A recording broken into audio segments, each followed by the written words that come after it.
ॐ नमः भगवते वासुदेवाय।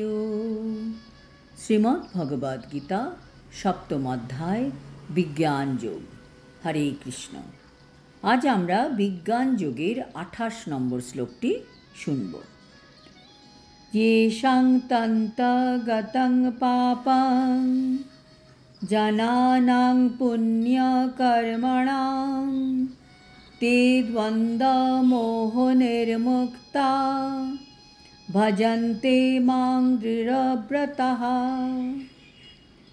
অনুবাদ: যে সমস্ত পুণ্যবান ব্যক্তির পাপ সম্পূর্ণরূপে দূরীভূত হয়েছে এবং যারা দ্বন্দ্ব মোহ থেকে মুক্ত হয়েছেন, তারা দৃঢ় নিষ্ঠার সঙ্গে আমার ভজনা করেন।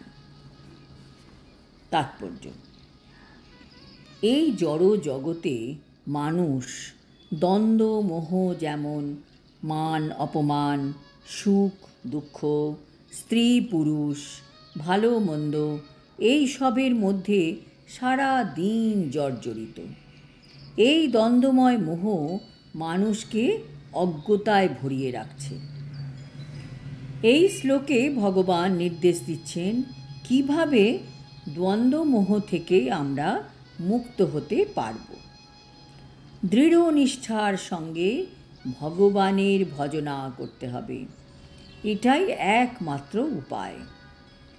ভজনা মানে সেবা, নববিধা ভক্তির যে কোনোটি অবলম্বন করে ভগবানের সেবা করতে হবে।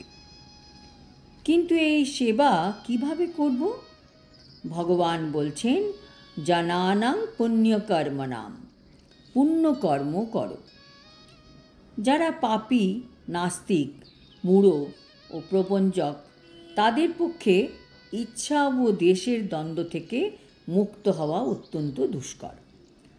যাদের বলে বলেও কৃষ্ণ ভক্তিতে আনা যাচ্ছে না, কারণ তাদের স্বীকৃতি নেই, তাদেরকে তখন বলতে হবে, ঠিক আছে, তুমি কিছু কিছু পুণ্যকর্ম করো। এটা হচ্ছে প্রথম ধাপ। পুণ্যকর্ম করতে করতে তাদের মধ্যে স্বীকৃতির উদয় হবে। পুণ্যকর্ম একটা নেশার মতন। তার সেই কর্ম করার পর মনটা ভালো লাগে এবং ধীরে ধীরে তার মন পরিবর্তন হতে পারে। যারা কেবল ধর্মীয় বিধিবিধান পালন করে জীবন অতিবাহিত করছেন এবং যারা পুণ্যকর্ম করেছেন এবং যারা পাপের ফল থেকে মুক্ত হয়েছেন, তারাই ভগবানের শরণাগত হতে পারেন এবং ক্রমে ক্রমে পূর্ণ জ্ঞান লাভ করে পরমেশ্বর ভগবানকে জানতেও পারেন। বিধিবিধান বলতে যেমন আমরা একাদশী পালন করি, জন্মাষ্টমী পালন করি, এই সব বিধিবিধান পালন করলেও ভগবানের শরণাগতি লাভ হয়, ভগবানের প্রতি আসক্তি লাভ হয়, ভগবত কৃপা লাভ হয়। পুণ্য কর্ম করলে আর কি হয়? ভক্তের সেবা লাভ হয়, তার আশীর্বাদ পাওয়া যায়, ভক্তি লাভ হয়, আর ভক্তির দ্বারা পাপ কর্ম প্রশমিত হয়। পুণ্যকর্ম করে কিন্তু পাপ কর্মকে প্রশমিত করা যায় না। ধরুন কেউ পাপ করলো এবং তারপরে ভাবলে এবার পুণ্যকর্ম করব, তাহলে ওই পাপটা ধ্বংস হয়ে যাবে, তা হবে না।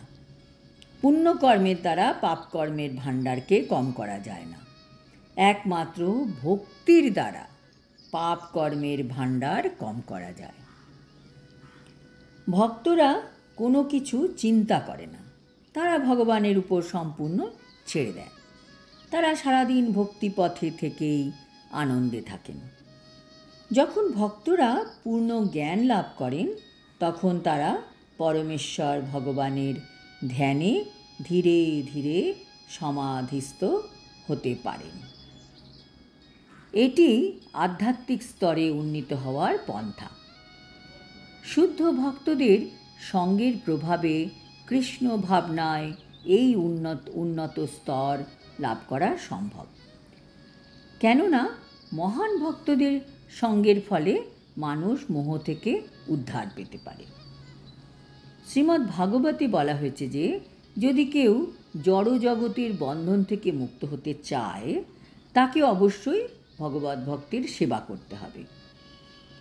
কিন্তু বিষয়ী লোকদের সঙ্গের প্রভাবে মানুষ জড় অস্তিত্বের অন্ধতম প্রদেশের দিকে ধাবিত হয়। ভগবানের সমস্ত ভক্তেরা মোহাচ্ছন্ন মানুষদের উদ্ধার করবার জন্য এই পৃথিবী পর্যটন করেন। নির্বিশেষবাদীরা জানে না যে ভগবানের অধীন রূপে তাদের স্বরূপ ভুলে যাওয়ার ফলেই ভগবানের আইন সর্বাধিক লঙ্ঘিত হয়। জীব যতক্ষণ পর্যন্ত তার স্বরূপে অধিষ্ঠিত না হচ্ছে ততক্ষণ সে পরমেশ্বর ভগবানকে কিছুতেই জানতে পারে না, অথবা দৃঢ় সংকল্পের সঙ্গে দিব্য ভগবৎ সেবায় নিয়োজিত হতে পারে না। আজ এই পর্যন্ত।